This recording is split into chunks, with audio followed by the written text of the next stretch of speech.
Assalamualaikum warahmatullahi wabarakatuh. Apa kabar sahabat Pamate dimanapun kalian berada? Semoga kita semua ada dalam keadaan baik, ya, sehat dan selalu semangat jalani segala aktivitasnya. Baik Bapak Ibu, di video kali ini saya akan membahas soal P3K kompetensi teknis bidang pedagogi untuk P3K guru, ya. Langsung saja kita bahas soal nomor 1. Perencanaan pembelajaran yang menekankan pada proses untuk memperoleh dan mendapatkan informasi dengan melakukan observasi atau eksperimen guna mencari jawaban maupun memecahkan masalah terhadap pertanyaan atau rumusan masalah dengan menggunakan berpikir kritis dan logis. Nah, ini merupakan model pembelajaran A. Kooperatif, B. Kontekstual, C. Inquiry, D. Problem solving, atau E. Discovery. Nah, baik Bapak Ibu, di sini saya informasikan ya bahwa kooperatif sendiri itu adalah suatu strategi pembelajaran yang terstruktur atau secara sistematis di mana siswa-siswa bekerja sama dalam kelompok-kelompok kecil ya. Jadi kata kuncinya kooperatif itu dibentuk dalam kelompok-kelompok kecil. Kemudian kontekstual. Nah, kontekstual itu di sini berkaitan dengan situasi dunia nyata siswa itu sendiri ya. Selanjutnya inquiry. Nah, inquiry itu adalah mencari. Kemudian problem solving itu memecahkan masalah ya.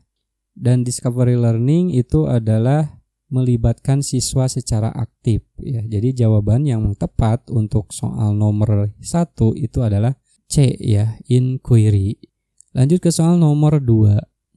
Di bawah ini yang bukan merupakan fungsi indikator pencapaian kompetensi atau IPK ya dalam sistem pembelajaran yaitu, nah baik Bapak Ibu, di sini yang bukan ya, yang bukan merupakan fungsi indikator pencapaian kompetensi atau IPK. Kita cek ya. A. Pedoman dalam mengembangkan materi pembelajaran. Ini merupakan fungsinya ya, fungsi indikator IPK. B. Pedoman dalam menjabarkan kompetensi dasar atau KD. Ini bukan ya, bukan termasuk fungsi IPK. C. Pedoman dalam mendesain kegiatan pembelajaran. Ini termasuk ya. D. Pedoman dalam merancang penilaian. Ini juga masuk. E. Pedoman dalam mengembangkan bahan ajar. Ini juga masuk. Jadi yang bukan merupakan fungsi IPK itu adalah B ya. Pedoman dalam menjabarkan KD. Lanjut ke soal nomor 3. Pak Subhan adalah seorang guru sejarah di sekolahnya. Beliau akan menerapkan model pembelajaran Project Citizen ya. Nah, materi pembelajaran yang sesuai yaitu A. Sejarah pergerakan nasional sebelum Sumpah Pemuda. B. Menipisnya nasionalisme di kalangan generasi muda. C. Peran organisasi yang memunculkan gerakan Sumpah Pemuda. D. Mengidentifikasi nilai-nilai Sumpah Pemuda. Atau E. Peran generasi muda dalam mencetuskan Sumpah Pemuda. Baik Bapak Ibu ya. Ketika seseorang dalam menentukan dan memilih model pembelajaran itu harus secara cermat menganalisis indikator pencapaian kompetensi tentunya ya, dan materi yang akan disampaikan dalam pembelajaran. Nah, untuk model pembelajaran Project Citizen di sini, materi yang dikembangkan itu harus memuat permasalahan terkait kebijakan publik yang nantinya akan diselesaikan di kelas. Jadi materi yang memuat permasalahan itu adalah menipisnya nasionalisme di kalangan generasi muda. Jadi jawabannya adalah B ya. Lanjut ke soal nomor 4. Proses pembelajaran yang dijalankan mencakup beberapa komponen pendukung di dalamnya. Berikut ini merupakan hubungan antara berbagai komponen-komponen sistem pembelajaran seperti kompetensi materi, proses atau kegiatan, media dan penilaian, kecuali nah di sini ya. A. Kegiatan pembelajaran dirancang berdasarkan materi pembelajaran. Nah, ini merupakan proses pembelajaran ya. Kemudian B. Penilaian disusun berdasarkan indikator pencapaian kompetensi. Ini juga masuk ya. C. Materi pembelajaran dirancang sesuai dengan kompetensi dasar mata pelajaran. Ini juga masuk ke dalam proses pembelajaran. Selanjutnya D. Media pembelajaran dirancang berdasarkan materi pembelajaran dan pengalaman belajar peserta didik. Ini juga masuk ya. Kemudian E. Rancangan penilaian disesuaikan dengan materi yang telah dikembangkan. Nah, ini tidak masuk ke dalam proses pembelajaran ya. Jadi jawaban yang tepat itu adalah E. Lanjut ke soal nomor 5. Proses pembelajaran dengan pendekatan saintifik mulai digunakan saat kurikulum 2013 diberlakukan. Pendekatan ini harus tertulis pada RPP atau Rencana Pelaksanaan Pembelajaran. Berikut ini merupakan proses pembelajaran dengan menggunakan pendekatan saintifik, kecuali ya Bapak Ibu. A. Mengasosiasi, B. Mengkomunikasikan, C. Mengamati, D. Mengumpulkan informasi, E. Mengevaluasi. Baik Bapak Ibu, sekedar informasi bahwa pendekatan saintifik itu adalah proses pembelajaran yang dirancang agar peserta didik secara aktif mengkonstruk konsep ya, hukum atau prinsip melalui tahapan-tahapan seperti mengamati, merumuskan masalah, kemudian mengumpulkan data dengan berbagai teknik, menarik kesimpulan, dan mengkomunikasikan hukum atau konsep ya, atau juga prinsip yang diperoleh oleh siswa. Nah, jadi yang termasuk ke dalam pendekatan saintifik itu adalah mengasosiasi, mengkomunikasikan, mengamati, mengumpulkan informasi. Nah, E, mengevaluasi itu tidak termasuk ke dalam proses pembelajaran saintifik. Jadi jawabannya adalah E ya. Lanjut ke soal nomor 6. Seorang guru dituntut untuk dapat menjadi lebih kreatif dalam mengembangkan media pembelajarannya. Pemakaian media pembelajaran dalam proses belajar mengajar dapat membangkitkan minat dan keinginan yang baru, membangkitkan motivasi dan rangsangan kegiatan belajar. Nah, berikut ini merupakan faktor-faktor yang harus diperhatikan dalam memilih atau menentukan media pembelajaran. Kecuali, baik, faktor-faktor yang harus diperhatikan di sini ya dalam menentukan media pembelajaran. Kecuali A. Tingkat kesulitan materi pembelajaran. Ini termasuk faktor yang harus diperhatikan ya. B. Sistem penilaian yang digunakan. Nah, saya pikir ini tidak masuk ke dalam faktor yang harus diperhatikan ya dalam menentukan media pembelajaran. Kita kunci jawabannya ini ya yang bukan ya. C. Tingkat usia dan kematangan siswa. Betul, ini masuk ke dalam faktor yang harus diperhatikan. D. Tujuan pembelajaran yang akan dicapai. Ini juga tepat. E. Ketersediaan media dan biaya. Ini juga tepat ya. Jadi merupakan faktor yang harus diperhatikan dalam menentukan atau memilih media pembelajaran. Nah, yang bukan itu adalah B ya, sistem penilaian yang digunakan. Lanjut ke soal nomor 7. Pak Sabar adalah seorang guru yang dituntut untuk menyusun RPP setiap tahunnya. Di dalam rencana pembelajaran yang dirancang oleh Pak Sabar, yakni terdapat aktivitas setiap kelompok menyelidiki suatu topik untuk diteliti.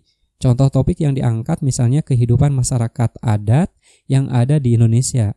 Nah, kegiatan selanjutnya yang harus dilakukan siswa yaitu A. Siswa bekerja sama dalam kelompok untuk merumuskan satu pendapat umum yang mewakili kelompoknya. B. Siswa sebagai anggota kelompok harus diberi tugas masing-masing dalam proses pembuatan produk kelompoknya. C. Siswa mendengarkan dan menguraikan kembali gagasan yang diberikan oleh guru dari kelompok lain. D. Siswa menjawab pertanyaan yang diajukan guru dan menulis pada kertas yang telah diberikan kepada masing-masing kelompok. Atau E. Siswa dalam setiap kelompok berusaha mengumpulkan dan mengevaluasi data, kemudian mensintesiskan dalam bentuk laporan akhir kelompok. Nah, di sini Bapak Ibu ya, setiap kelompok itu menyelidiki suatu topik untuk diteliti ya. Misalnya yang akan ditelitinya adalah kehidupan masyarakat adat yang ada di Indonesia. Nah, kegiatan selanjutnya yang harus dilakukan oleh siswa itu adalah apa? Nah, baik Bapak Ibu, dalam kegiatan penyelidikan atas suatu topik itu dapat dilakukan melalui kegiatan mengumpulkan data ya, kemudian mengolah data dan melaporkan hasil olah data. Jadi jawaban untuk nomor 7 itu adalah E ya. Siswa dalam setiap kelompok berusaha mengumpulkan dan mengevaluasi data, kemudian mensintesiskan dalam bentuk laporan akhir kelompok. Jadi jawabannya adalah E. Lanjut ke soal nomor 8. Salah satu poin penilaian dalam pembelajaran adalah penilaian sikap sosial. Penilaian sikap sosial yaitu sikap jujur dalam pembelajaran dapat diukur melalui indikator di bawah ini, yakni baik di sini sikap jujur ya Bapak Ibu. Kira-kira yang mana nih? A. Bertanya kepada guru jika mengalami kesulitan memahami materi pembelajaran. Nah, ini saya pikir jujur ya. Jadi ketika siswa tersebut tidak paham terhadap materi pembelajarannya, harusnya dia bertanya kepada guru ya.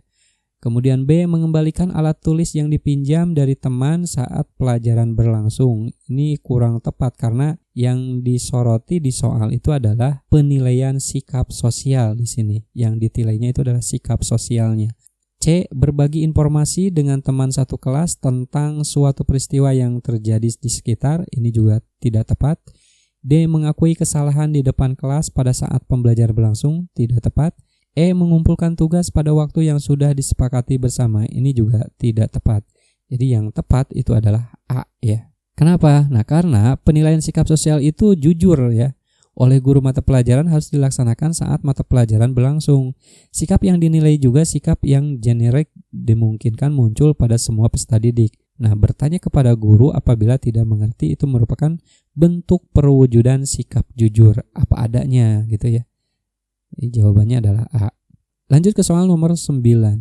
Guru wajib merancang teknik penilaian sesuai dengan indikator pembelajaran ketika akan melakukan penilaian kepada peserta didiknya. Nah, bila indikator ini berkaitan dengan pemahaman konsep, maka teknik penilaian yang tepat yaitu berupa A. tes lisan dan tes tulis, B. portofolio, C. kemampuan sikap, D. kerja secara berkelompok, atau E. kerja individual. Baik Bapak Ibu, pemahaman di sini ya.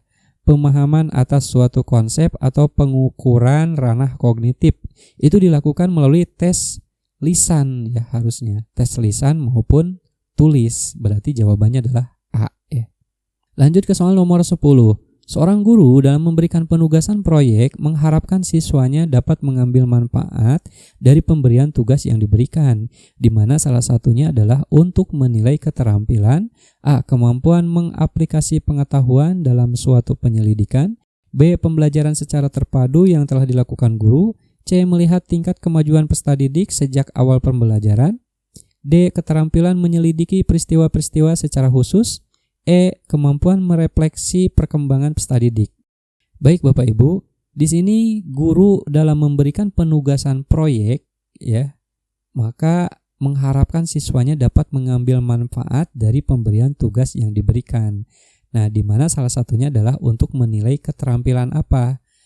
A ya Bapak Ibu, kemampuan mengaplikasi pengetahuan dalam suatu penyelidikan ya. Kenapa? Karena proyek tertentu itu melatih peserta didik untuk melakukan penelitian sederhana. Sehingga peserta didik akan terbiasa ya untuk melakukan penyelidikan atau penelitian. Jadi jawabannya adalah A.